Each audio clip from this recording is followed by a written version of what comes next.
छह डाला का स्वाध्याय हम कर रहे हैं। मंगलाचरण से शुरू करेंगे।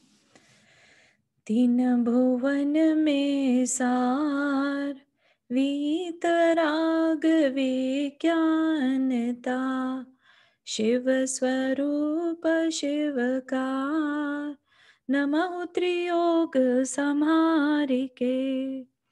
नमो अरिहंताणं नमो सिद्धाणं नमो आयर्याणं नमो उवच्छायाणं नमो लोये सव्वसाहुणं। पंच परमेष्ठी भगवान की जय। अगले 45 मिनट के लिए सभी प्रकार के पापों का त्याग करके सभी 9 बार नमोकार मंत्र पढ़ लें।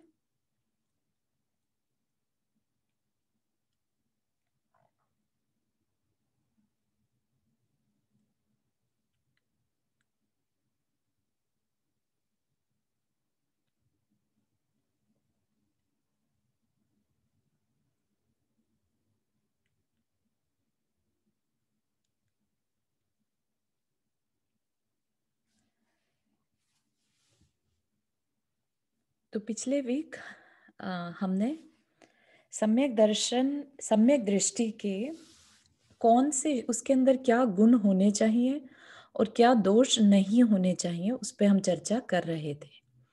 और ये जो गुण दोष हैं, ये अगर कोई सच्चा सम्यक दृष्टि है, मतलब कि सच्चा मतलब सम्यक दर्शन तो सच्चा ही है, लेकिन अगर निर्मल है, ठीक है, उसमें निर्मलता है, तो ये गुण अपने आप प्रकट होते रहते हैं। ऐसा कुछ करना नहीं पड़ता इनके लिए। सम्यक दृष्टि को सिर्फ 7 तत्वों पे श्रद्धान रखना है, सिर्फ उन्हीं का चिंतन मनन अगर वो करता रहे, तो ये जो सारे गुण हैं ये अपने आप प्रकट हो जाते हैं। ठीक है ना, ये हमने जाना था क्यों प्रकट हो जाते हैं, क्योंकि सम्यक दर्शन आत्मा का गुण है। ठीक है, जब आत्मा का गुण कोई प्रकट हुआ है तो बाहर में उसके चिन्ह भी दिखेंगे कि हाँ, इसकी आत्मा में ये गुण प्रकट हो गया है, या फिर उसके हाव भाव, उसके विचार वैसे ही हो जाएंगे। जैसा कि डॉक्टर की पढ़ाई करने वाला, डॉक्टर की परीक्षा देने वाला, उसके हाव भाव या उसको हर समय सामने वाले के अंदर कोई भी चिन्ह दिखाई देंगे तो उसको पता चलेगा ये किस तरह का पेशेंट है। तो इस तरह से उसको जब सब लोग को वो देखते ही साथ पहचानने लगता है, तो उसको देखकर कोई भी अनुमान लगा सकता है कि इसने डॉक्टरी की पढ़ाई करी होगी, है ना, उसके हाव भाव से। इसी तरह से सम्यक दृष्टि के भी गुण बता दिए कि ये गुण उसके अंदर हैं। अपने खुद की टेस्टिंग करनी हो तो भी देख सकते हैं, और अगर सामने वाले को देखना हो कि उसके अंदर सम्यक दर्शन है कि नहीं, तो भी हम ये चीजें देख सकते हैं उसके अंदर। ठीक है, इनको रिपीट करने की जरूरत तो नहीं है, नाम सिर्फ ले देते हैं। अगर कुछ प्रश्न है तो पूछ सकते हैं। तो क्या अंग बताए थे? निशंकित, शंका नहीं रखना, है ना। जिन वाणी में, ऐसा नहीं कि उसे दुनिया की चीजों में शंका नहीं होगी, जिन वाणी में या जिनेन्द्र देव के वचनों में शंका नहीं है। निकांक्षित, उसे कोई भी लौकिक इहलोक परलोक की इच्छा नहीं है। निर्विचिकित्सा, जो मुनि इस मोक्ष मार्ग पर बढ़ रहे हैं, या जो आत्माएं, है ना, जो जीव आत्माएं इस मार्ग पर बढ़ रही हैं, उनके मलिन शरीर को देखकर ग्लानि का भाव नहीं आता उसे, क्योंकि उसका सारा फोकस जीव तत्व पर है।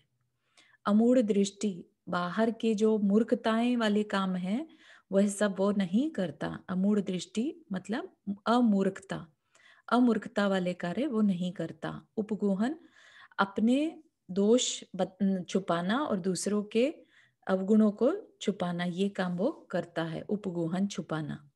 स्थितिकरण, अगर कोई अपने धर्म से नीचे गिर रहा है कोई साधर्मी, तो वो उसको स्थितिकरण मतलब स्थित करता है वापस से, कि नहीं, तुम धर्म के मार्ग पर फिर से लगो, फिर से हिम्मत करो। वात्सल्य, उसके अंदर सबके लिए, साधर्मी के प्रति वात्सल्य। कैसा वात्सल्य? गौ माता जैसे है, अपने बच्चे के लिए रखती है वात्सल्य बिना किसी रिटर्न के, ऐसा वात्सल्य उसके अंदर बाकी साधर्मियों के लिए रहता है। और प्रभावना, उसका अंदर से ये इच्छा रहती है कि जो सच को मैंने जाना, उस सच को सब जाने, है ना। उसमें कुछ भी अंदर में ये नहीं रहता कि मैं क्यों बताऊं, मेरा ही कल्याण हो, सिर्फ बाकियों का ना हो, है ना। या फिर ऐसा नहीं करता कि बस you have to listen to this, है ना, ऐसा भी नहीं, हैव टू वाली भी फीलिंग भी नहीं आती, क्योंकि उसको इतना कॉन्फिडेंस रहता है कि ये सही मार्ग है, इस पे मैं चलूं और जस्ट दूसरों को अगर वो रेडी है सुनने के लिए तो बताऊं। तो ये प्रभावना उसके द्वारा हो जाती है। तो ये सम्यक दर्शन के 8 अंग। आज हम देखेंगे मद, 8 मद, है ना। अच्छा ये वाला, हाँ। तो शुरू करते हैं।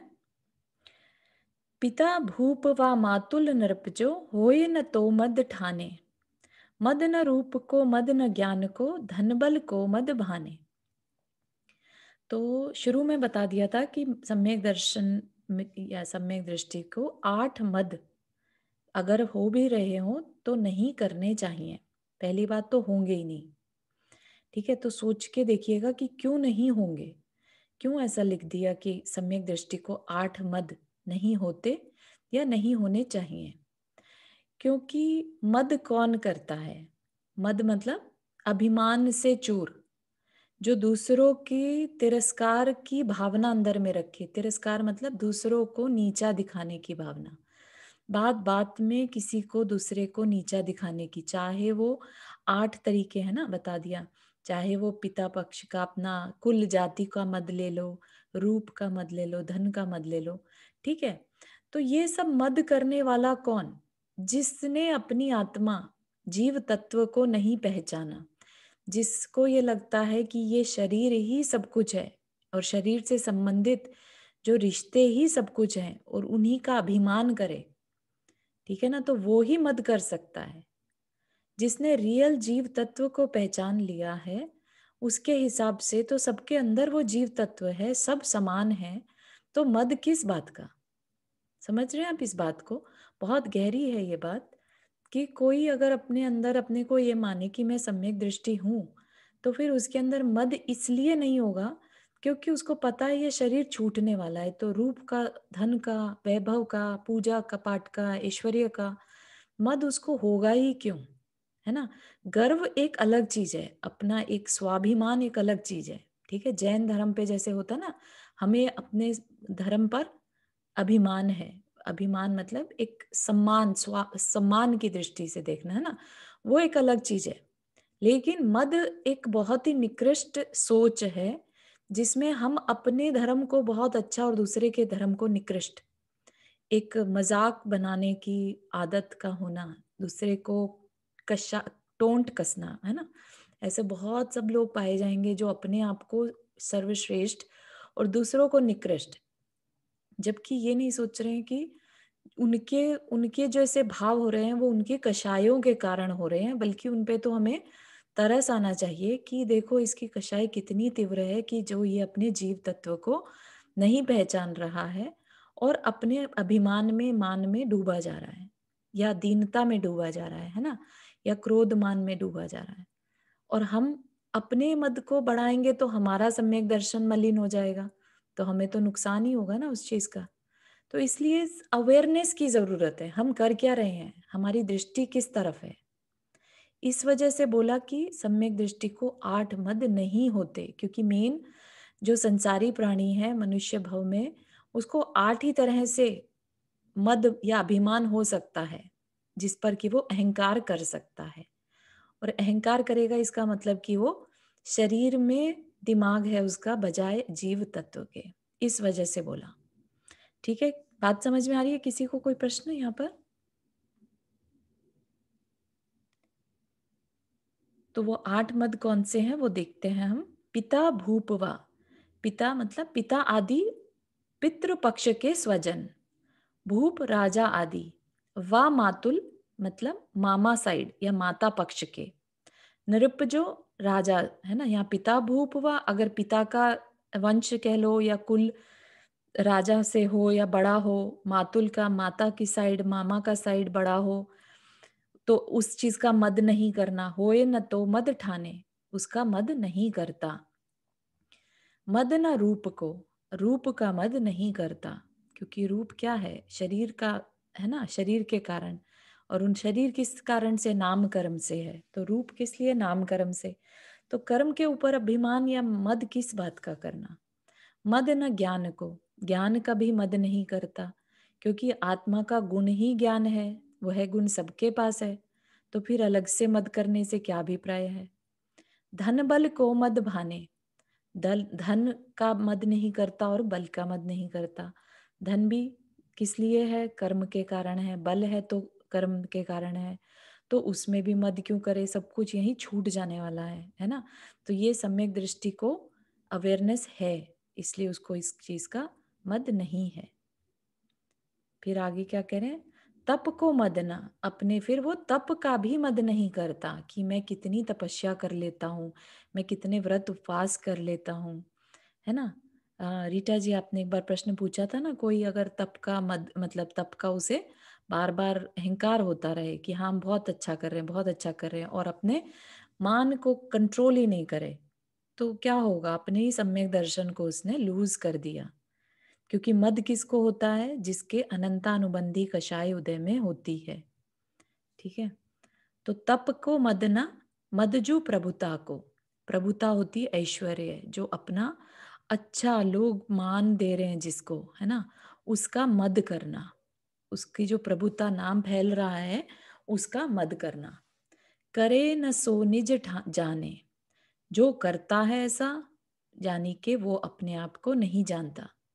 करे न सो निज जाने, जो ऐसा करता है वो अपने आप को नहीं जानता। सही है ना? तो क्योंकि शरीर में दृष्टि होगी जिसकी, वो ही इस तरह के मद कर सकता है। जो सम्यक दृष्टि है उसकी दृष्टि कहाँ पर है? जीव तत्व पर। ठीक है, ये बहुत बड़ी चीज है, ध्यान रखिएगा। किसी को भी सम्यक दृष्टि बोलने से पहले या अपने आप को सम्यक दृष्टि मानने से पहले ये देखिए कि हमारी दृष्टि किस तरफ है। अगर दिन भर में एक बार भी अपनी दृष्टि जीव तत्व पर जा रही है, तब तो हम कह सकते हैं कि हम सम्यक दृष्टि हैं, और अगर नहीं जाती है तो हमें नहीं कहना चाहिए। इसीलिए सामायिक आदि जो प्रतिमाएं हैं, जो अपन लास्ट टाइम भी बात कर रहे थे, ये सब इसी के लिए बनाई है, इसी को सुरक्षित रखने के लिए, कि सम्यक दर्शन हो गया अच्छी बात है, लेकिन अब सामायिक करो। रेगुलर जो नियम पूर्वक सामायिक करेगा, और सामायिक में करना क्या रहता है? अपने आत्म तत्व का चिंतन मनन करना है। तो जो डेली सामायिक का नियम ले लेता है, उसका सम्यक दर्शन तो अपने आप ही सेफ हो जाता है, राइट? लेकिन क्या खाली प्रतिमाएं लेने से सम्यक दर्शन हो गया? नहीं, प्रतिमाएं इसलिए ली ताकि सम्यक दर्शन सेफ हो सके। ठीक है ना? तो सम्यक दर्शन की सेफ्टी के लिए प्रतिमाएं ली। समझ रहे हैं? ऐसा नहीं कि पहले प्रतिमाएं ले लो बाद में सम्यक दर्शन होता रहेगा, वो भी पॉसिबल है, मना ही नहीं है उस बात की भी, लेकिन ये ज्यादा अच्छा है कि सम्यक दर्शन पूर्वक अगर प्रतिमाएं ली जाए तो और भी ज्यादा लाभ है। ठीक है ना? मद धारे तो यही दोष वसु समकित कोमल ठाने। मद धारे तो, मद धारे मतलब जो मद करता है, धारण करता है, यही दोष, ये दोष क्या है? वसु, आठ, आठ दोष क्या है? समकित कोमल ठाने, समकित मतलब जो सम्यक्त्व है, जो अपने अंदर सम्यक्त्व गुण था उसमें मलिनता आ जाती है, मलिनता को धारण कर लेता है। ठीक है, तो इसलिए मद को हमें छोड़ना है। मद अंदर में इंट्रोस्पेक्शन करना है कि हमारे अंदर मद तो नहीं हो रहा है, हमारी वजह से किसी को हर्ट तो नहीं हो रहा है, हम किसी के मन को दुख तो नहीं पहुंचा रहे हैं, राइट? मद में क्या होता है? दूसरे को अपने से नीचा मानना। ठीक है ना? तो वो है मद है। तो यहाँ पर क्या कह रहे हैं? सम्यक दृष्टि जीव पिता पक्ष या मामा पक्ष के, कुछ पूछ रहे हैं? हाँ, ये आपने प्रतिमा जी, प्रतिमा बोला मतलब कि अपन प्रज्ञा लेते हैं, वही बोले ना प्रतिमा मतलब? प्रतिमा मतलब नियम जो होते हैं, जो हाँ, जीवन नियम ले। के नियम ले लेते हैं, हाँ मतलब हाँ जीवन पर्यंत, है ना, हाँ। उनको प्रतिमा कहते हैं, जो टूटते नहीं फिर, अच्छा।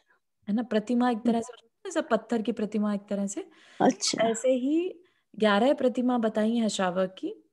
ठीक है, अच्छा। वो शायद आगे आएगा प्रकरण, तो हाँ उसमें ऐसे स्टेप बाय स्टेप लेते चले जाते हैं 11, तो उसमें वो तुम लाइफ लॉन्ग फिर उनको फॉलो करते हो। अच्छा, अपन ऐसे ही रोज करने, वो प्रतिमा नहीं हुई मतलब? वो प्रतिमा नहीं है, हाँ, आज के लिए अच्छा। नियम ले लिया तो वो नियम हाँ, बस आज ही का माना जाएगा, लाइफ लॉन्ग नहीं, है ना, वो अच्छा। प्रतिमा में नहीं और काउंट। अपन रोज भी करें, अपन प्रतिमा नहीं लें तो कुछ होता है? हाँ, नहीं, नियम कुछ भी छोटा भी नियम लिया और डेली का नियम ले रहे हैं तो पुण्य तो मिलेगा, है ना। अपने को तो पुण्य अच्छे कर्म से मतलब है ना। और लाइफ लॉन्ग का नियम ले लिया तो उससे तो कुछ अच्छा है ही नहीं। हमने हमेशा के लिए किसी चीज का त्याग कर दिया या किसी चीज का नियम ले लिया तो बहुत ही अच्छी बात है। आत्मा के लिए, हमारे लिए बहुत तीव्रता से पुण्य इकट्ठा होने लगेगा। Thank you. तो तीसरी प्रतिमा है ना सामायिक की। हाँ जी। हम्म। है ना। समझ आए प्रतिमा से हमें क्या लाभ मिला? हमारा सम्यक दर्शन स्ट्रांग हो गया। फिर यहाँ पर क्या कह रहे हैं, अब उसको एक्सप्लेन कर रहे हैं एक एक को लेकर। सम्यक दृष्टि जीव पिता पक्ष या मामा पक्ष के राजा आदि होने पर अभिमान नहीं करता। ठीक है ना भाई, ठीक है, तुम पिता ऐसे जगह घर में, ऐसे घर में पैदा हो गए जहां पर पिता के साइड पे बहुत पैसा था, लेकिन क्या इस बात का घमंड करके अपना नुकसान करना है? हमें अपना नुकसान तो नहीं करना है ना। ठीक है ना। तो इसलिए बताया मद, तो मतलब ये समझ लीजिए कि एक तरह से अपने ही पैर पे कुल्हाड़ी मारने जैसा है। तो अब हमने जितने भी तीर्थंकर राजा आदि पढ़े हैं, राइट, उनमें कहीं पर भी मद नहीं है, अनलेस इट्स परति नारायण। ठीक है ना। उसके अलावा राजा लोग में ये नहीं कि मैं इतने वैभवशाली राजा बन गया हूं, मैं मद करूं इस बात का। ठीक है ना। तो वो चीज नहीं होनी चाहिए, अभिमान नहीं होना चाहिए। फिर ये दोनों आ गए यहाँ पर, पिता पक्ष मामा पक्ष, तो दो मद यहाँ पर आ गए, पिता का कुल का मद, और मामा की साइड का अगर मद करता है तो जाति का मद। शारीरिक सौंदर्य का यानी रूप का मद, ज्ञान का अभिमान नहीं करता, ज्ञान का मद, तो दो यहाँ पर आ गए। ठीक है। फिर लक्ष्मी का या धन का मद, फिर शक्ति का मद, जैसे कईयों के अंदर बल, शरीर में बल ज्यादा रहता है ना। कुछ नाम कर्म का उदय ऐसा रहता है, जैसे बैल है, बैल में कंपेयर टू चींटी ऑफ कोर्स बल ज्यादा है। अब वो उसका मद करने लगे तो फिर उसका, तो वो ठीक नहीं रहेगा, है ना। किस लिए आया बैल में वह बल? क्योंकि उसके धन वैसे का नाम मद कर्म बोलते का हैं, उदय। धन का मद, धन मद। हाँ, धन मद। क्या कह रहे हैं, कुछ कह रहे हैं नीता धन जी? का मद बोलते हैं, लक्ष्मी का मद हाँ, मीन्स। धन का मद हो गया, धन का मद हो गया, लक्ष्मी का मद मतलब अपना पैसा जो कमा रहे हैं उस चीज का मद। एक तो हम ऐसे घर पैदा हुए जहाँ ऑलरेडी लक्ष्मी है ना, और एक हमने ऐसा कमाया, दिन जीवन भर जो कमाया उसका मद, कि हमने बहुत कमा लिया। फिर बल का मद बता दिया, है ना। बल जो अंदर में शरीर में बल होता है उसका मद नहीं करता, क्योंकि ये सब क्या है, जितने भी मद हैं वो शरीर के साथ जुड़े हैं। शरीर के साथ जुड़ा हुआ मद तो छूट जाने वाला है ना, शरीर से संबंधित सब कुछ छूटने वाला है। तो उस, और सम्यक दर्शन क्या है, आत्मा से रिलेटेड है। तो इसलिए सम्यक दृष्टि जो है वो ये सारे मद नहीं करता। फिर और किस चीज का मद नहीं करता? तप का मद। तप मतलब जितने भी व्रत उपवास, है ना, तप आदि करता है, तपस्याएं करता है, उसका उसे मद नहीं होता। उसके अंदर बल है, वो कर पा रहा है, बहुत अच्छा है। और वो क्या करता है कि तपस्या तो करेगा, लेकिन अंदर में भाव क्या रहेगा? प्रभावना, अपने कल्याण का, अपने कल्याण करने का और दूसरे के कल्याण की भावना, बस। तो ये क्या कहलाता? प्रभावना, है ना। तो उस प्रभावना में उसको कहीं पर भी दूसरे को नीचा दिखाने के भाव नहीं रहते। उसके भाव क्या रहते हैं कि जैसा मैं कर पा रहा हूं वैसा दूसरा भी करे, तब तो है वो कल्याणकारी। और अगर वो ये करे कि अरे देखो चार लोग बैठे हैं, अब मैं बताता हूँ मैंने कितने उपवास कर लिए, मैं कितना धार्मिक हूँ, मैं कितना धर्मी हूँ, तो ये क्या है, ये मद आ जाएगा। किसी को उठाने की भावना हो तो उससे क्लियर बोलो कि भाई तुम भी कर सकते हो, देखो मैंने भी किया ना, मैं भी कर पाता हूँ, मैं बिल्कुल नहीं कर पाते थे पहले, अभी कर पा रहे हो, तो तुम भी ट्राई करो, है ना। ऐसी बात करना तो ठीक है, ये प्रभावना हो गया। लेकिन ये कहना कि भाई आज हमने इतने उपवास कर लिए, इस बार हमने इस महीने में इतने उपवास कर लिए, बिना ये जाने कि सामने वाले को क्या फीलिंग आ रही है इस चीज की। व्हाट इफ सामने वाला और गिल्टी में चला जा रहा है, क्या आपने उसकी गिल्टी को दूर किया? क्या आपने ये जानने की कोशिश करी कि सामने वाले को बुरा तो नहीं लग रहा है इस बात को जानने से, है ना। तो इस तरह से मतलब इतना कंपैशन उसके अंदर में होता है सम्यक दृष्टि के, कि वो कभी बेफिजूल की बातें, व्यर्थ की बातें नहीं करता। जहां उसे लगेगा कि उसके कहने से कुछ दूसरे का कल्याण हो सकता है, कॉन्स्टेंटली कल्याण की बस बात उसके मन में रहे, वो कहलाएगा मद का न होना। ऐसे ही ऐश्वर्य का अभिमान, ऐश्वर्य या ये कह लीजिए पूजा आदि का अभिमान, कि भाई मुझे देखो कितने लोग पूजते हैं, मुझे कितना सम्मान देते हैं, इस बात का मद कर लेना कि मेरे कितने फॉलोअर्स हैं, ठीक है ना। तो ये फॉलोअर्स किसके हैं? हो सकता है तुम्हारी बोलने की शक्ति अच्छी, तुमने कुछ ऐसा किया, तुम अच्छा बोल पाते हो, ठीक है, तुम्हारे बोलने का स्टाइल ऐसा है कि तुम्हें लोग सुनना चाहते हैं। ये किस लिए हो रहा है? तुम्हारे अच्छे नामकर्म की वजह से, नामकर्म का उदय चल रहा है तुम्हारे, सुस्वर नामकर्म, लेट से बोलने की मीठी आवाज है तुम्हारी, तुम्हें लोग सुनना चाह रहे हैं। तो उसका तुम मद कैसे कर सकते हो? ये तो शरीर के साथ जुड़ा हुआ है, राइट।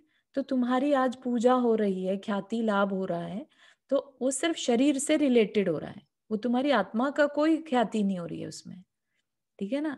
तो इवन मुनि महाराज भी अगर ख्याति लाभ के चक्कर में आ जाते हैं, तो फिर उनका भी जो गुण स्थान है वो गिर जाता है। वो फिर हमारे लिए क्या बोलते हैं उसे, सच्चे देव में, सच्चे गुरु में नहीं आएंगे। अगर एक गुरु भी ख्याति पूजा लाभ में फंस जाए, ठीक है ना, तो इसलिए बहुत ज्यादा अवेयरनेस की जरूरत है कि तुम कहीं उसमें फंस तो नहीं गए, ख्याति लाभ पूजा में, कि तुम्हें अच्छा लगने लगा, अच्छे कार्य तो कर रहे थे, पूजा आदि कर अनुष्ठान रचा रहे थे, खूब तप उपवास कर रहे थे, सिर्फ इसलिए कि मेरे को ख्याति मिले, मेरा 4 जनों में नाम हो जाए, ठीक है ना।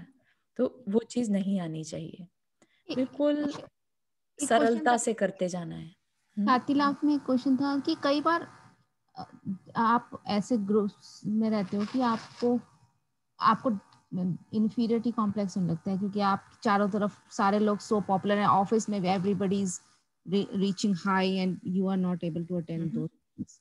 हम्म, Maybe you do not put that much effort, but at the end of the day your result is not that much positive. या ओके, फ्रंट में भी तो वो डिप्रेशन भी कई बार हो जाता है कि क्योंकि समय, अगर आपको सम्यक है या आप सम्यक को मानते हो तो आप सोचते हो इन चीजों में क्या एफर्ट करना, लेकिन जिनके साथ होता है उनके साथ ऐसा लगता है, oh my God, I am what I am doing something wrong in the life. कैसी फीलिंग? हाँ, आपका प्रश्न ये है कि सम्यक दृष्टि को अंदर में तो समझ में आ गया कि उसके गुण क्या हैं, वो जीव तत्व क्या है, लेकिन जब बाहर में जॉब में जाता है और लोगों को देखता है तो उसे सब अच्छा करते हुए नजर आ रहे हैं, ऐसा, या और फिर घर उसे में भी दीनता मान लो होने लगती है। आप किसी के संग रह रहे हो हाँ, कैसे, तो हाँ, एक व्यक्ति के घर में एवरीबडी, बाहर से हर व्यक्ति आ रहा है, उसकी तारीफ कर रहा है, यू आर द हाँ, great, you are the great, hmm, and you are just living like unknown life kind of हाँ। व्हाट तो एवर. प्राची दी, इसमें ना मतलब अगर सम्यक दृष्टि है तो पहली बात तो उसे इन चीजों का असर ही नहीं होगा, ठीक है। क्योंकि अभी जैसे हमने बोला, मद में खाली ये मत समझिए अभिमान ही एक कारण है, दीनता, बहुत दीनता भी नहीं रहेगी, क्योंकि अभिमान दोनों तरह से हो सकता है ना, बहुत घमंड और बहुत ही दीनता, ठीक है। तो सम्यक दृष्टि की दृष्टि जब सिर्फ जीव तत्व पर है, राइट, तो जो अभी उसका देखो, यश का होना ना होना नाम कर्म पर आधारित होता है।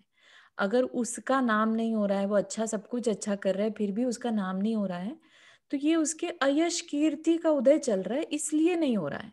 उसको कहीं पर भी ये नहीं सोचना कि उसमें कुछ कमी है, ठीक है ना। सम्यक दृष्टि अपने आप को कहीं कम नहीं समझता, क्योंकि जीव तत्व कहीं से कम होता ही नहीं है, बल्कि उसे तो अपने ऊपर अभिमान, मतलब इतना गर्व होना चाहिए कि जो ये कह लीजिए कि 0.001% लोग कर पाते हैं सम्यक दर्शन की प्राप्ति, उसमें उसका नाम दर्ज है। भले ही दुनिया में उसने कुछ हासिल किया नहीं किया, वो चीज मैटर ही नहीं करती फिर, क्योंकि उसको ये खाली एक ये जीवन नहीं दिख रहा है, उसको अपनी आत्मा का कल्याण दिख रहा है, जल्द से जल्द कैसे इस संसार से छुटकारा पाना है, ठीक है। पैसा जो है, ज्ञान है, वो आनी जानी चीज है, लौकिक ज्ञान है, वो ज्ञान के क्षयोपशम से आना जाना है, उसका सम्यक दर्शन से कोई लेना देना नहीं है, ठीक है ना। उसने जैसा ज्ञान का क्षयोपशम किया है ज्ञानावर्णीय कर्म बांधा है, उसके हिसाब से उसका इस समय में ज्ञान, बात समझ में आ रही है, उसे लौकिक ज्ञान हो रहा है। लेकिन इसकी इसकी क्वालिटी और सम्यक दर्शन की क्वालिटी ये समझ लीजिए कि एक पहली सीढ़ी है और एक 100 नंबर पर है, 100% पर। आप किसको प्रेफरेंस देंगे?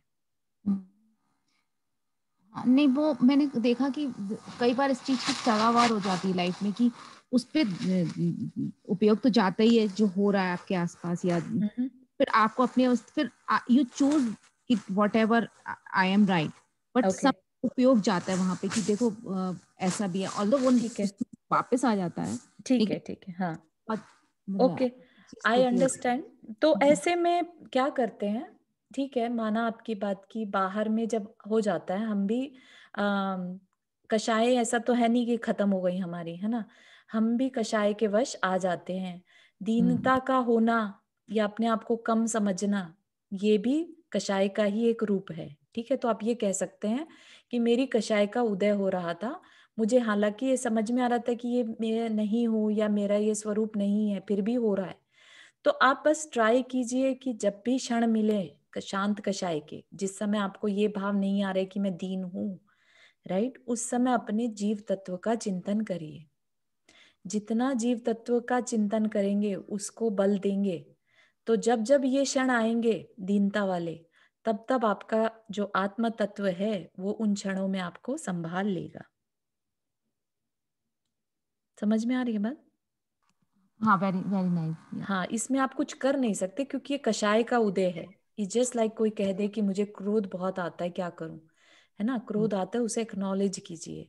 ऐसे ही दीनता आती है, उसे एक्नॉलेज कीजिए। नहीं, वो बहुत बहुत अच्छी बात है। तब मत के बारे में एक छोटी सी कहानी है, मैं शेयर कर सकती हूँ क्या जी जी आपके जी पास टाइम? जी, बिल्कुल। तो let's not get into the tradition, but जी पीताम्बर ट्रेडिशन में जो छोटे दीक्षा वाले होते हैं ना, वो गोचरी लेने के लिए जाते हैं, सभी के जी, घर पे खाना लेने के लिए जाते हैं हम्म, और आके गुरुजी को दिखाते हैं। तो ठीक, गुरु तो आपकी एक बात सुन। एक दिन संवत्सरी का दिन था, उनका पर्युषण का संवत्सरी का दिन था। तो सभी संघ में जितने भी गुरु भगवान थे, जो जो भी महाराज श्री थे, सभी ने उनसे उपवास करके रखा था। उसमें एक महाराज ऐसे थे, उनको जलोदर का प्रॉब्लम था, स्टमक का प्रॉब्लम था उनको, तो वो उपवास नहीं कर सकते थे, तो वो अपनी गोचरी लेने के लिए गए। तो उनको उस दिन सूखी सी खिचड़ी मिली। सूखी मीनिंग घी बिना के खिचड़ी उनको मिली। तो आके उन्होंने अपने गुरुजी को बताया कि भाई मैं ये लेके आया हूँ, मैं खा सकता हूँ? तो गुरुजी ने बोला कि तू कैसा, तेरा कैसा जीव है कि तू एक दिन का भी उपवास नहीं कर सकता है? तो उसके ऊपर घृणा करके उसने वहां पे उसकी खिचड़ी में थूक डाल दिया। अच्छा, तो भी जो साधु जो थे, जो उपवास नहीं कर सकते, उन्होंने मिक्स करके बोला कि चलो मेरी खिचड़ी में घी नहीं था ना, तो अभी आपका थूक आ गया ना, तो घी के बराबर हो गया, तो मैं इसको खा लेता हूँ। उसी वक्त उस साधु को सम्यक दर्शन से वजह से मोक्ष मिल गया। हम्म, तो ये तब का जो मद होए ना, वो हमें नहीं करना चाहिए। नहीं करना चाहिए। दैट इज बहुत व्हाट द सुंदर। Story is about. हाँ हाँ हाँ, तो चाहे वो गुरु ही क्यों ना हो, तब हाँ, का मद, मद तो उनके गुण स्थान से गिर जाएंगे ना, क्योंकि सम्यक दर्शन छूट गया अगर, राइट, मद कर लिया, सम्यक दर्शन छूट जाएगा, राइट, और या सम्यक दर्शन छूटते ही प्रथम गुण स्थान आ जाएगा, है ना, तो फिर काहे के गुरु, फिर या तो मिथ्यात्व आ गया ना।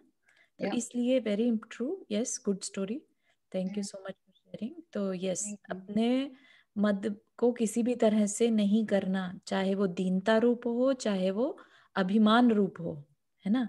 दीनता हाँ, में हम अपने आप को विड्रॉ कर लेते हैं सब चीजों से, ठीक है ना, वो भी नहीं करना। और अभिमान में हम सब जगह अपने आप को जा जाके गाना गाते हैं कि हम में क्या है, हमारे पास क्या है, वो भी नहीं करना। सब अपने आप में रहो ना, अपने जीव तत्व के पास रहो जहां तक हो सके, है ना। सबसे इम्पोर्टेंट है मनुष्य भव का यही काम है कि अपने पास रहे आओ, ठीक है। तो क्या अब यहाँ पर क्या बता रहे हैं, सम्यक दृष्टि जीव तप का, ऐश्वर्य यानी पूजा आदि का अभिमान नहीं करता, वह अपने आत्मा को जानता है। यदि जीव उसका अभिमान रखता है तो यही 8 मद दोष रूप होकर सम्यक दर्शन को दूषित करते हैं। मद, मद क्या है? अहंकार करना, दूसरे के उत्थान को नहीं देख सकना, ईर्ष्या डाह करना, दूसरों को नीचा दिखाना। ठीक है, तो हम अंदर में देखिए सारी जगह जैन धर्म का इतना अच्छा है कि सब कुछ अपने अंदर में झांकना है। अब ये नहीं शुरू करिएगा कि मैं देखूं वो मद तो नहीं कर रहा, हमारे सामने वाला ये मद तो नहीं कर रहा है, अपने अंदर झांकना है सिर्फ, कि हमारे अंदर तो नहीं ये फीलिंग आ रही कि हम दूसरे को नीचा दिखाने के लिए कोई काम कर रहे हो, दूसरे की उत्थान से हमें कहीं ईर्ष्या तो नहीं हो रही। तो ये सिर्फ अपने विचारों को झांकने के लिए बताया जा रहा है। ठीक है ना? अगर कोई दूसरे में है ये प्रॉब्लम तो हमें कुछ सोचने की जरूरत नहीं है, वो तो अपना नुकसान खुद ही कर रहा है ना? हम किस लिए बैठे यहाँ पर? अपना कल्याण करने के लिए, राइट? लेकिन अगर कोई आके आपसे पूछे कि बताओ मुझे मेरे अंदर मद तो नहीं है, तो फिर आप उसकी हेल्प कर सकते हैं। तो 8 मद बता दिए। कुल, जाति, रूप, ज्ञान, धन, बल, तप और प्रभुता का मद नहीं करना। ठीक है, कुल में आ गया पिता के गोत्र का, जाति माता के गोत्र की। ठीक है, मामा आदि मातृपक्ष में राजा आदि प्रतापी पुरुष होने का अभिमान करना सो जाति मद है। शारीरिक सौंदर्य का मद करना सो रूप मद है, ये सब हमने ऑलरेडी देख लिए हैं। विद्या का मद करना सो ज्ञान मद है ना? कई लोग क्या है, थोड़ा सा लौकिक ज्ञान हो जाता है या थोड़े से शास्त्र वाचना सीख लिया तो ज्ञान का मद, ज्ञान का मद कैसे बता सकते हैं? जब बात सुनने का मन ना करे, सिर्फ बोलने का मन करे, वो क्या कहलाएगा? ज्ञान का मद। क्योंकि ज्ञान अपरंपार है, ज्ञान की कोई सीमा नहीं है। तो ज्ञान हमेशा हासिल करने की इच्छा अंदर में रहनी चाहिए अपने। ये सोचते रहना कि मेरे अंदर बहुत हो गया ज्ञान, अब मैं बताऊं, तो वो ज्ञान का मद है। ठीक है ना? जिसमें ज्ञान होता है उसको मद करने की जरूरत ही नहीं है, क्योंकि ज्ञान को वो कॉन्स्टेंटली और बढ़ाना चाहता है। क्योंकि हम क्या हैं? हम ज्ञानमयी हैं। देखना जानना आत्मा का गुण है ना? उपयोग जो है हमारा, ज्ञान उपयोगी है हम। तो इसलिए ज्ञान की कोई लिमिट नहीं है। और उसमें थोड़ा सा ज्ञान होते ही अगर हम ये सोचे कि हम बताएं हम में कितना ज्ञान है, तो ये मूर्खता है हमारी, ये हमारा मद है। अपनी धन संपत्ति का अभिमान करना, है ना? ये हम सब जानते हैं कि थोड़ा सा भी धन संचय किया और हम सबके आगे बखान करने लगे। अपनी शारीरिक शक्ति का गर्व करना सो बल मद है। अपने व्रत उपवास तप का गर्व करना सो तप मद है। अपने बड़प्पन और आज्ञा का गर्व करना कि मुझे कितने लोग पूजते हैं, कितने लोग मेरी बात मानते हैं, है ना? ये क्या हो गया? प्रभुता का मद। जो जीव इन 8 का गर्व नहीं करता वह क्या है? उसे रियल में आत्मा का ज्ञान है। और यदि उनका गर्व करता है तो ये मद उसके सम्यक दर्शन को दूषित करते हैं। ठीक है, तो यहाँ तक 8 मद का प्रकरण पूरा हुआ। किसी को कोई प्रश्न है यहाँ पर? चारू जी, जी, मध्यस्थ भाव से रहना मीन्स क्या रहता है? मध्यस्थ भाव होता है तटस्थ, है ना? इनडिफरेंट, कि भाई कोई तुम्हारे साथ अगर द्वेष का भाव करे तो आप उससे उलट कर द्वेष का भाव ना करके मध्यस्थ हो जाएं। बोलते हैं ना, दुर्जन क्रूर कुमार्ग रतों में खेद नहीं मुझको आवे, साम्य भाव रखूं मैं उन पर, है ना? मेरी भावना हाँ, मेरी भावना में, है ना? तो उनसे जो भी क्रूर है, रागी द्वेषी हैं, उनसे हम क्या करें? मध्यस्थ भाव रख लें, बजाय हम उन पर द्वेष भाव रखने के, है ना? मध्यस्थ होता है इनडिफरेंट हो जाना, कि मुझे कोई फर्क ही नहीं पड़ रहा, है ना? Yes. और द्वेष पूर्वक मध्यस्थ भी नहीं होना, ये सोचकर कि मैं जवाब नहीं दे पा रहा हूं, कोई नहीं, अभी नहीं, अभी मुझे इससे कोई बात नहीं करनी है। समझ रहे? ऐसी फीलिंग भी नहीं आई कि अभी मुझे इससे कोई बात नहीं करनी क्योंकि अभी मुझ में शक्ति की कमी है। ये मध्यस्थ भाव नहीं कहलाएगा। मध्यस्थ है कि इट्स ओके, है तो अच्छी बात है। मीन्स हमें बुरा नहीं मान लेना है, या फिर कुछ भी उसके ऊपर क्या बोलते हैं, प्रतिक्रिया नहीं करनी है। प्रतिक्रिया नहीं करनी, क्योंकि उसकी कषाय उसके साथ है।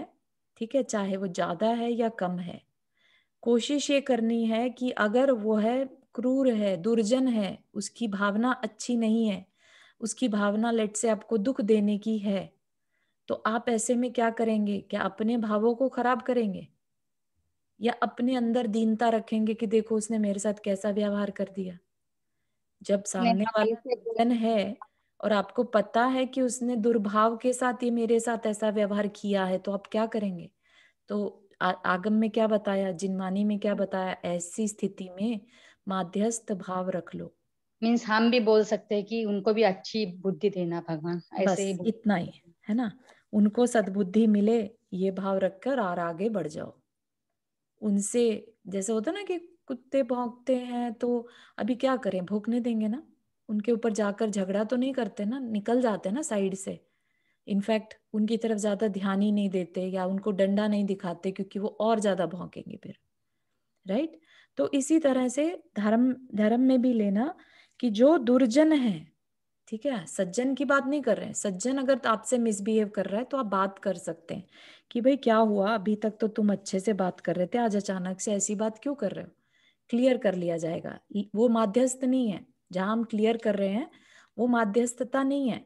माध्यस्थ तब होगा जब कोई बोलता रहे, बुरा व्यवहार करता रहे और आपको उससे कोई मतलब नहीं पड़ा, कोई आपके माथे पर शिकन नहीं आई और आप आगे बढ़ गए, ठीक है, बिना डरे, बिना कोई मलिनता लाए आप आगे बढ़ जाएं, तो वो मध्यस्थ। उसको समता भाव भी बोल सकते हैं ना, कि नहीं? हाँ, समता भाव कह सकते हैं। समता भाव, माध्यस्थ भाव थोड़ा डिफरेंट इसलिए रहता है कि माध्यस्थ मतलब तटस्थ हो जाना, हमें उससे कोई मतलब ही नहीं है, ठीक है ना।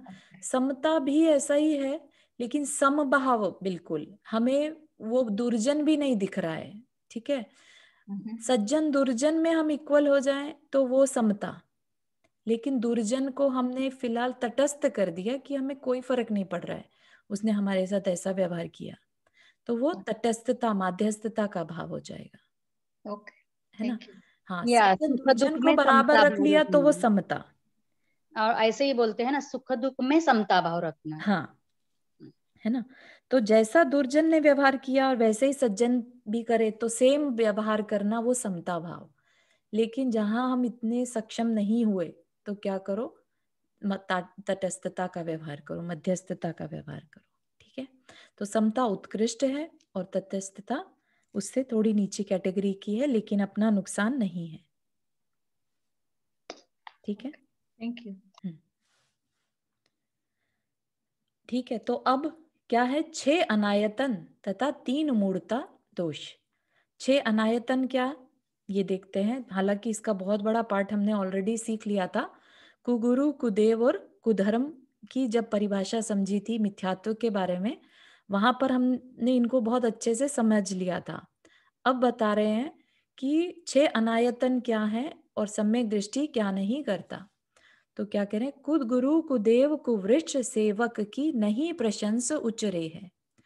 कु गुरु मतलब जो सच्चा गुरु नहीं है, कुदेव जो सच्चा देव नहीं है, और कुवृष, वृष मतलब धर्म, जो सच्चा धर्म नहीं है, और इन तीनों के सेवक, इनकी जो सेवा करने वाले हैं, तो 3 तो ये खुद हो गए और 3 इनके सेवक, तो 6 है ना। इनकी प्रशंसा नहीं करता।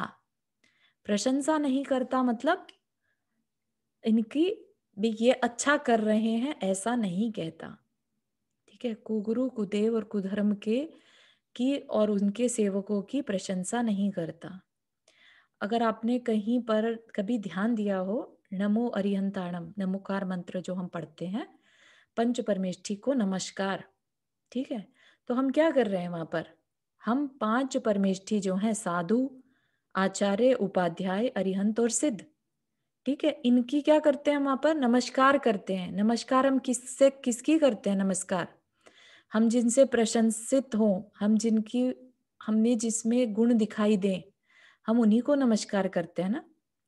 तो इसलिए 5 परमेष्ठी ही हमारे लिए प्रशंसनीय हैं, और उनकी भी हमने बता दिया कि क्या पहचान है, कैसे साधु को नमस्कार करना, कैसे गुरु को, जो अरिहंत हैं वो हमारे परम गुरु हैं, राइट, कैसे गुरु को नमस्कार करना और कैसे देव को नमस्कार करना, ठीक है ना। तो इसलिए ये चीज जानने के बाद हमारा नमोकार मंत्र पढ़ना भी एक तरह से हमारे कल्याण में कारण बन जाता है, क्योंकि अब हमें मोर क्लैरिटी हो गई कि जो हमारे पंच परमेष्ठी हैं, परमेष्ठी मतलब परमिष्ट, है ना, तो वो कैसे हैं, वो उनकी क्वालिटी हमें क्लियर पता चल गई। वो कुगुरु कुदेव और कुधर्म नहीं है।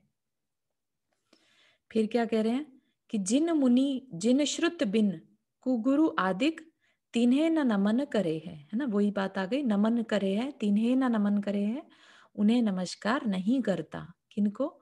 जिन मुनि, जो मुनि जिन वाणी बिना है, या तो मुनि नहीं है या आगम नहीं है, और क्या है, कुरु गुरु आदिक, मतलब कुगुरु आदिक मतलब इन तीनों को एक साथ ले लेना। कुगुरु आदिक मतलब कुगुरु कुधर्म और कुदेव आदि, जो भी इनके बिना है, जिन मुनि और जिन श्रुत, उनको नमन नहीं करता है। ठीक है, थोड़ा सा और आगे देख सकते हैं। कुगुरु कुदेव कुधर्म, कुगुरु सेवक, कुगुरु कुदेव सेवक और कुधर्म सेवक 6 अनायतन दोष कहलाते हैं। क्यों दोष हो जाते होंगे ये? सम्यक दृष्टि जीव उनकी भक्ति, प्रशंसा, विनय और पूजन आदि नहीं करता। और क्या है, जिनेन्द्र देव, वीतराग मुनि और जिनवानी को छोड़कर जो कुगुरु कुदेव और कुशास्त्र है, उन्हें नमस्कार नहीं करता। क्यों नहीं करेगा उनको? क्योंकि जो खुद उस रास्ते पर, मोक्ष के कल्याण के रास्ते पर खुद नहीं चल रहे हैं, तो वो हमें क्या चलाएंगे, है ना। उनके अगर हम फॉलोअर्स बन जाएं, उनकी अगर हम प्रशंसा करें, हाँ भाई बहुत अच्छा कर रहे हैं, कितने अच्छी लाइन पर चल रहे हैं, कितने अच्छे मार्ग पर चल रहे हैं, तो क्या हम अपना कल्याण कर पाएंगे? भले ही हमें लौकिक फायदा हो जाए, हो सकता है उनके पास कोई रिद्धि सिद्धि हो सकता है वो आपकी तकलीफ, करंट जो प्रॉब्लम है, उसका सोल्यूशन अपनी रिद्धि सिद्धि से कर दें, लेकिन क्या वो हमारे आत्मा के लिए कल्याणकारी होगा? क्योंकि जो खुद उपल नाव है, ये उपमा पहले दी गई थी, है ना, कुदेव कुगुरु को, जो खुद पत्थर की नाव है, क्या वो हमें तैरा पाएंगे कभी? और हमारा उद्देश्य क्या है? हम जो यहाँ पर बैठे हैं, पढ़ रहे हैं, ये सिर्फ मोक्ष मार्ग की जर्नी के बारे में पढ़ रहे हैं। ये लौकिक जर्नी नहीं है कि आज हम यहाँ पर बैठे हैं तो किसी कंपनी का सीईओ कैसे बन सकते हैं। यहाँ पर वो पढ़ाई नहीं की जा रही है, यहाँ पर ये पढ़ाई की जा रही है कि कैसे हम लोक की सिद्ध शिला पर जाकर बैठ सकते हैं, ठीक है ना।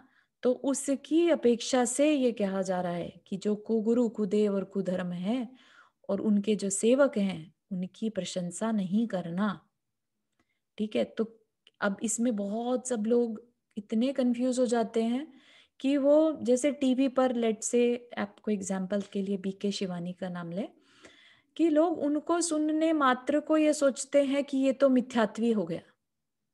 मतलब इतना सिंपल मिथ्यात्व की परिभाषा उन्होंने दे दी। हाँ, अगर हम ये कहें कि बीके शिवानी जिस मार्ग पर जा रही है, हमें भी वो ही मार्ग, हमें भी उसी के प्रिंसिपल्स को फॉलो करना है, हमें भी जो रास्ता या जो गोल उसका है वो ही हमारा गोल है, तब गड़बड़ है, तब कह सकते हैं कि हाँ हमारा मिथ्यात्व है। लेकिन जो कुछ उसने लौकिक बात कही और उससे आपकी कषाय अगर कम होती है, तो उसकी बात को सुनने में कहीं पर भी दोष नहीं है, कहीं पर भी मिथ्यात्व का दोष नहीं है। जहां कहीं से भी हो सके, अगर हमारी कषायों को कम करने में सहायता मिले, ये बातें कब कही जाती हैं कि नहीं नहीं बीके शिवानी को मत सुनना, कब कही जाती हैं? जब जिसकी की जानकारी इतनी कमजोर हो, जिसका कि गोल इतना कच्चा हो कि वो कल को बीके शिवानी के गोल को ही अपना गोल बना ले, तब तो कह सकते हैं कि हाँ ऐसे पर्सन को, बीके शिवानी को नहीं सुनना चाहिए। तो आप बीके शिवानी की जगह किसी को भी ले सकते हैं, ठीक है, जरूरी नहीं है, वो नाम सिर्फ एक एग्जाम्पल के लिए लिया क्योंकि वो फेमस है, ठीक है। और भी किसी भी मतांतर को ले सकते हैं यहाँ पर, ठीक है ना।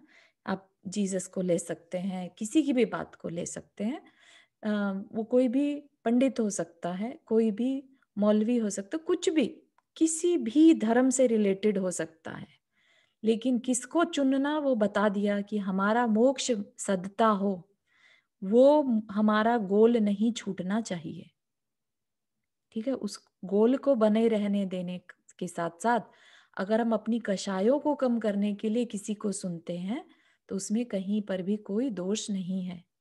ठीक है, इसका मतलब ये नहीं है कि हम बीके शिवानी को अच्छा कह रहे हैं तो हम उसके मार्ग पर चल रहे हैं। यहाँ पर मार्ग और मार्गी की प्रशंसा किस अपेक्षा से नहीं करना? मोक्ष की अपेक्षा से नहीं करना, कल्याण की अपेक्षा से नहीं करना। ठीक है ना, कि हाँ ये ही मार्ग सबसे बेस्ट है, ऐसी प्रशंसा नहीं करना। क्लियर हो रहा है? यहाँ पर बहुत सब लोग को इसमें कंफ्यूजन रहता है और इसी बात को लेके बहुत झगड़े और मिसकम्युनिकेशन रहता है, अंडरस्टैंडिंग मिसअंडरस्टैंडिंग रहती है। कुव्रश मतलब कुधर्म है ना? जी है जी, ना? वृष मतलब धर्म, तो कुधर्म। जैसे कई बार हम लोग कृष्ण भजन या और धर्मों के भजन होते हैं जिनसे कष्ट है और उनमें बहुत अच्छी बातें भी होती हैं जी, वो सुन सकते हैं, मतलब बिल्कुल सुन सकते हैं। और आपको याद हो कई मूवीज में बड़े धार्मिक सुंदर भजन, उनके बोल बहुत सुंदर रहते हैं, राइट? तो उनको सुनकर अगर आपके मन को शांति पहुंच रही है तो कोई बाधा नहीं है, कोई दोष नहीं है उसमें। ठीक है ना, हम ये नहीं कह रहे कि अब हमें भक्ति के जो ये मार्ग है कि भाई जो वेदांतों का मार्ग है हम उस पर बढ़ जाएंगे एक भजन सुन लेंगे तो, है ना। अपना गोल हमें क्लियर है कि हम कौन है, हमारा जीव तत्व की पहचान हमें मालूम है। सिर्फ भजन सुन लेने से ये मतलब नहीं है कि हम उस मार्ग पर बढ़ गए। तो इतना ब्रॉडर विजन अपना होना चाहिए। मुझे एक क्वेश्चन था चारू जी। जी जी जी। तो मुझे एक था कि अभी फिलहाल कोई भी डिसीज होता है तो ऐसा बोलते हैं कि हाँ एक डॉक्टर का ओपिनियन ले लो और उस पे श्रद्धा रखो तो आप अच्छा हो जाओगे। तो उस पे श्रद्धा रखना मीन्स हम क्योंकि जैन धर्म तो बोलता है कि कोई मेडिसिन आपको अच्छा नहीं बना सकता क्योंकि शरीर अपना है ही नहीं, राइट? तो फिर उस केस में लाइक एन स्पेशली अभी तो कोविड के वैक्सीनेशन का चल रहा है, तो उसके केस में क्या सोच के हम ले ले वैक्सीनेशन, श्रद्धा किस पे रखे कि वैक्सीनेशन अच्छा बनाएगा मुझे इसलिए मैं वैक्सीनेशन ले लूं, या अभी इस युग में अभी पंचम काल में है आज वो जो ऐसे चल रहा है के लिए हम वैक्सीन ले ले क्योंकि उस पे श्रद्धा रखेंगे तो we are follower of science, right? Totally. हाँ, तो जो आपका प्रश्न से मुझे जो समझ में आ रहा है, यहाँ पर आप ये कह रहे हैं कि धर्म कहता है कि शरीर की सेवा, शरीर को मतलब हष्ट पुष्ट नहीं करना दवाइयों के थ्रू। Is that right? कहीं पर आपकी ऐसी अंडरस्टैंडिंग है कि जैन धर्म इस चीज के अगेंस्ट है? अगेंस्ट तो नहीं बोल सकती बट श्रद्धा लाइक इन बोलते कि डॉक्टर पे श्रद्धा रखो, दवाई पे श्रद्धा रखोगे तो अच्छा हो जाओगे। जी जी। तो आप जिस श्रद्धा के बारे में मुझे पूछना था कि श्रद्धा के बारे में कंफ्यूजन है ना, कि एक तरफ तो हमें कह रहे हैं कि श्रद्धा सिर्फ देवशास्त्र गुरु पर रखो और एक तरफ कह रहे हैं कि डॉक्टर पर श्रद्धा रखो, दवाई पर श्रद्धा रखो। तो आर वी डूइंग एनी मिथ्यात्व कि हम डॉक्टर पे श्रद्धा रखे हुए हैं, है ना? यही प्रश्न आपका? ठीक है, तो अभी जो आप इस बात की क्लैरिटी कर लीजिए कि जिस श्रद्धा की यहाँ पर बात हो रही है, अभी जो बात कर रहे हैं हम कि देव शास्त्र गुरु पर श्रद्धान रखना, वो किस अपेक्षा से कर रहे हैं। ठीक है, जैन धर्म जो है ना वो हमेशा अपेक्षाकृत बात करता है। ठीक है, अपेक्षा जिसे बोला था ना स्यादवाद, हमेशा किस अपेक्षा से? तो यहाँ पर मोक्ष मार्ग की अपेक्षा से। ठीक है, जो सच्चे धर्म, सच्चे देवशास्त्र गुरु पर श्रद्धान करना सम्यक दर्शन कहलाता है, तो वो मोक्ष मार्ग की अपेक्षा। अब क्या हम डॉक्टर पे श्रद्धान ना करें?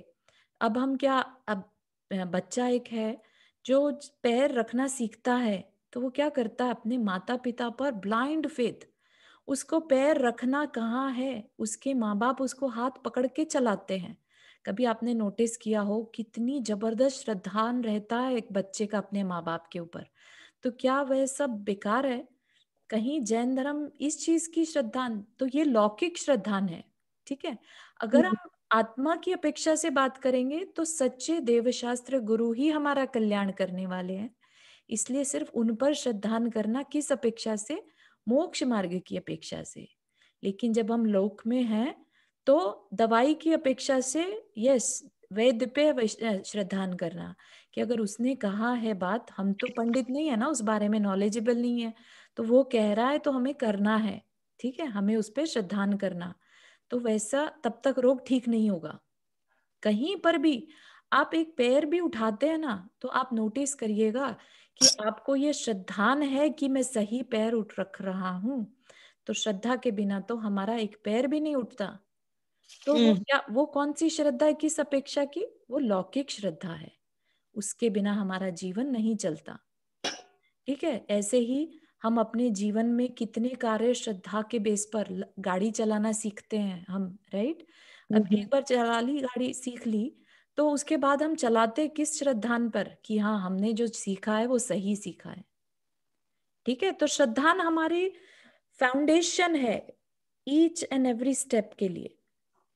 तो इसलिए आपकी जो बात, आपकी जो कंफ्यूजन है कि हम सिर्फ देवशास्त्र गुरु पर ही श्रद्धान रखें, वो एक अपेक्षा से है। श्रद्धा वर्ड हमारी लाइफ का एक अभिन्न अंग है, ठीक है, हम उसे दूर नहीं कर सकते अपने से। तो डॉक्टर की के ऊपर श्रद्धान करना हेल्थ की अपेक्षा से बिल्कुल सही है। ठीक है, तो आप उन पे श्रद्धान कर सकते हैं। और अगर उन्होंने कहा है कि दवाई लेने से आपका जीवन बच सकता है, ठीक है, तो अब आप ये देखिए कि इस दवाई को लेने से मेरे अहिंसा धर्म को तो नहीं चोट पहुंच रही है, क्योंकि हमारे लिए सर्वोपरि क्या है, हमारी आत्मा का कल्याण। अगर हमें कोई डॉक्टर ये कहता है कि तुम इस दवाई को खाने से बच जाओगे, लेकिन ये दवाई जो है ना, ये पोर्क से बनी है, सुअर को मार के बनी है, तो क्या वो दवाई भले ही आपके शरीर को तो अच्छा कर देगी, लेकिन आपकी आत्मा को कमजोर कर देगी। बिल्कुल। तो इस चीज का ध्यान रखना है बस। लेकिन कहीं पर भी ये नहीं मानिएगा कि धर्म आपके शरीर को अच्छा नहीं होने देना चाहता। आप उसके सब्स्टिट्यूट देख लीजिए, ऐसी दवाई देख लीजिए कि जो इन हिंसात्मक चीजों से ना बनी हो। ठीक है, आयुर्वेद में कोई इसका सोल्यूशन हो, ऐसा कुछ कर सकते हैं। लेकिन कहीं पर भी ये नहीं है कि आप अपने शरीर को कष्ट दें अननेसेसरी। अगर ऐसा होता ना, तो आयुर्वेद जो है वो आगम का अंग है। ठीक है, हमारे आचार्य मुनि महाराज सब आयुर्वेद को फॉलो करते हैं, वो ऐसा क्यों करते हैं अदरवाइज? हाँ बराबर। ठीक है ना, तो इसलिए ये क्लैरिटी अपने को रखनी है। और कहीं पर भी कंफ्यूजन हो, गेट इट क्लियर, क्योंकि कंफ्यूजन के साथ जीवन चलाने में तकलीफ हो सकती है। पूरे कॉन्फिडेंस के साथ आगे बढ़िए। हाँ बिल्कुल, थैंक यू, बहुत ही अच्छा आंसर। Sure, no problem. ठीक है, और किसी को कोई प्रश्न before we end the class? चलिए, जिनवानी स्तुति। जावाणी के ज्ञान से सूझे लोकालोक, सोवाणी मस्तक धरो सदा देतु धोक। हे जिनवाणी भारती तो ही जपो दिन रहन, जो तेरा शरणा गहे सो पावे चुक चैन। 9 बार नमो करना।